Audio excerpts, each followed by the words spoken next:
পাপীর দেহ পোকায় খায়, ধর্ষকদের ঠাঁই হবে না এই বাংলায়। হারকিউলিস। এই হারকিউলিস এমন ভাবে মার্ডার করে ও কোনো প্রমাণই রাখে না, যেটা দ্বারা আমরা ওরে খুঁজে পাবো। কিন্তু স্যার আমার কাছে একটা বুদ্ধি আছে, যেটা দ্বারা আমরা হারকিউলিসকে একেবারে হাতে নাতে ধরতে পারবো। এই শহরের সব ধর্ষক করে এক জায়গায় করেন, হারকিউলিস ওগরে মারার লিগা অবশ্যই আইব। বরবাদ, তোর কথা মতো এই শহরের সব দর্শক করে নিয়ে আইছি।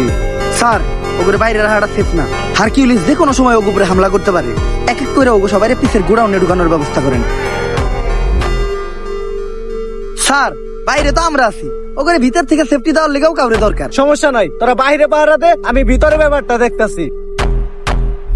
স্যার শেষবারের মতো একটা কথা শুনে রাখেন, পাপীর দেহ পোকায় খায়, ধর্ষকদের ঠাঁই হবে না এই বাংলায়। হারকিউলিস।